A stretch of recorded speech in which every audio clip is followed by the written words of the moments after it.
Hey everybody, welcome back. Jeff here. We got ourselves a new toy for the Kioti. What we have here is a sickle bar mower.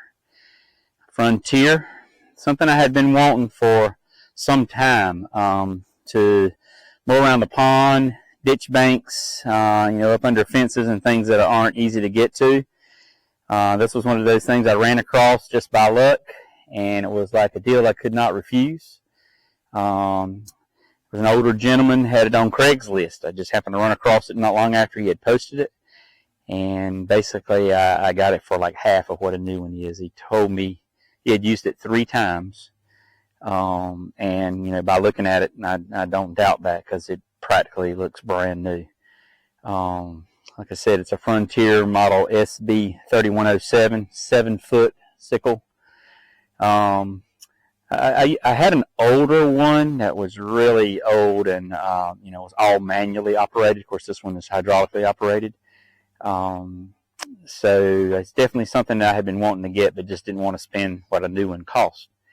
I had convinced myself I was going to get a flail mower. I wanted something that was offset to, like I said, mow around ditch banks and ponds and stuff like that. I think that the sickle bar has a few advantages over the flail, but then I think it also has some disadvantages. One advantage being that, when you let this bar down, you can mow under the edge of a fence, a barbed wire fence or an electric fence, get up under things that, maybe you couldn't with a flail. It's lighter for the comparable flail mower. It's probably 150, 200 pounds lighter for the same size flail mower. Things like that. It requires less horsepower to run the sickle than it does a flail. But then on the other hand, a couple of the disadvantages, you can't cut the larger woody stuff. This might cut little saplings, half inch, 3/4 inch, but you don't really want to go much above that. You kind of got to slow down. You probably can't go as fast mowing with this as you can a flail. You really got to slow down if you're getting into some of that woody stuff. But otherwise, you can run this, I think they say, about 5 to 7 miles per hour with no problem. But, yeah, it's definitely a nice machine. So I'll get in close here and we'll show you a little bit about the things close up, and then we'll take her out and give her a run. All right, getting in close here. And this was actually Frontier. Makes a lot of attachments for John Deere. So the older gentleman, like I said, he bought it, and he's a retired older gentleman, and he used it a few times to mow around his pond, and he had some ruts and things he was worried about getting into. And he said he just didn't use it as much as he thought he initially when he bought it. So it just sat under his shed for a year or two, and then he finally decided to get rid of it. So I got lucky. But anyway, Frontier makes stuff for John Deere, but I think this is actually, and then other companies make stuff for Frontier. You know how it is in the world's market today. Nobody makes anything anymore, with their own name on it or whatever. But anyway, I think it's actually Masio or something like that. It's an Italian-made mower, but it appears to be very well built. Of course, as I said, this is a 7-foot sickle bar here.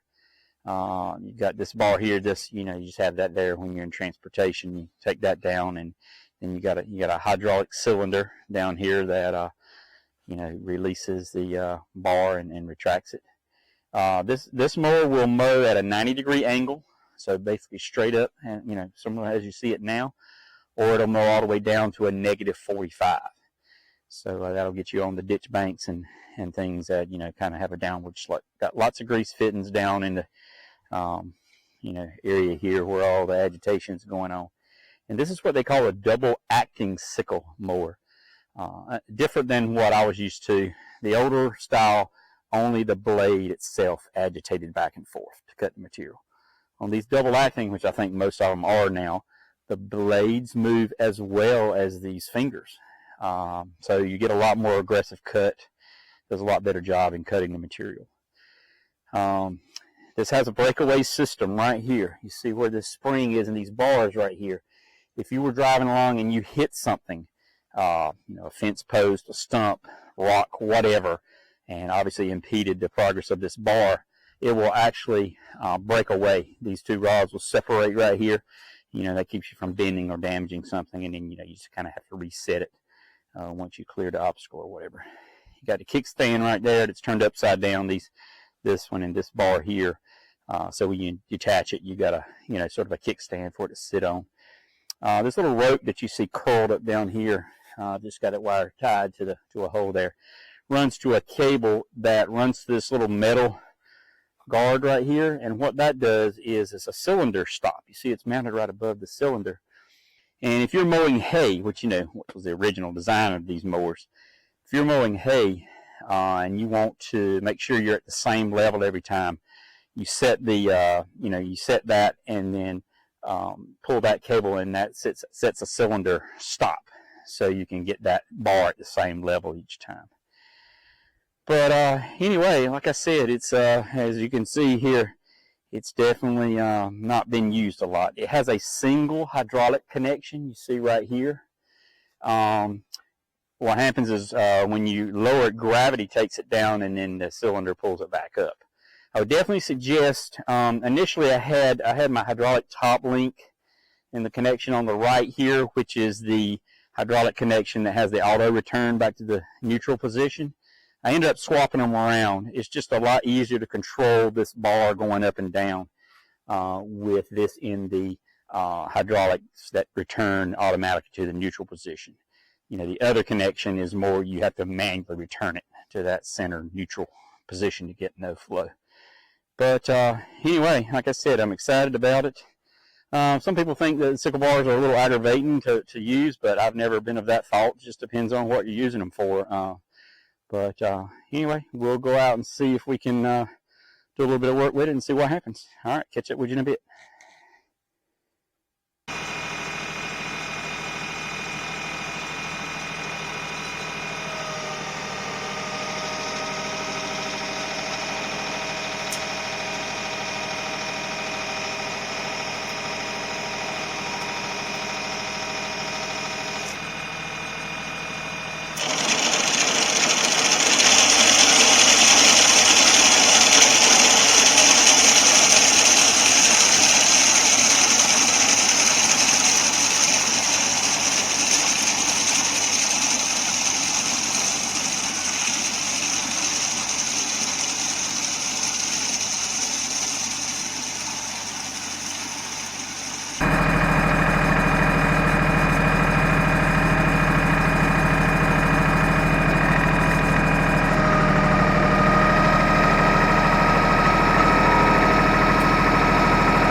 All right, everybody, there you have it. Hope you enjoyed that video. As you can see, it does a pretty good job. It's, the only thing I'd say, there again, another advantage, disadvantage. It does a good job mowing it like a hedge row, hedge trimmer. But you can see, disadvantage, a lot of the material falls down in here, and eventually you got to kind of get off and clean it off, where, you wouldn't have that problem, I don't think, with a flail mower. But the other advantage too, as you saw, this is not a violent cut, like a bush hog or a flail mower where it's throwing a lot of the material, worried about getting hit by something. It's more of a smooth, just cut it off, but you do have that problem if it gets on here. But you can see here's a stick right here, one of those I was just trimming. That's probably, I don't know, half, 3/4 inch, so didn't have any problem cutting that off. So, but I don't think you would want to go any bigger than that. But anyway, I think it does a pretty good job. I'm happy with it. I think I'll get a lot of use out of it. It's not something you use all the time, in the fall when you want to trim around the ditches, and you saw the ditch banks, works really well on that. The other thing is, obviously, it doesn't shred up the material, like a flail mower or a bush hog would do. So you're going to end up, that material just laying there, which is, a disadvantage in my mind, because it's nice if it mulches it up and, it's kind of out of sight then. But anyway, like I said, one of those deals I couldn't hardly refuse. I like it. Still, not to say that I still wouldn't like to have a flail mower. Oh, and by the way, the wife did not buy this implement, but she did approve of me getting it. So anyway, you got to run it by them. All right. Well, anyway, I hope everybody enjoyed that. We'll have some more videos coming up. Trying to build up some numbers on the channel. So if you would hit that subscribe button, hit the like button, and we'll catch you on the next one. Thanks.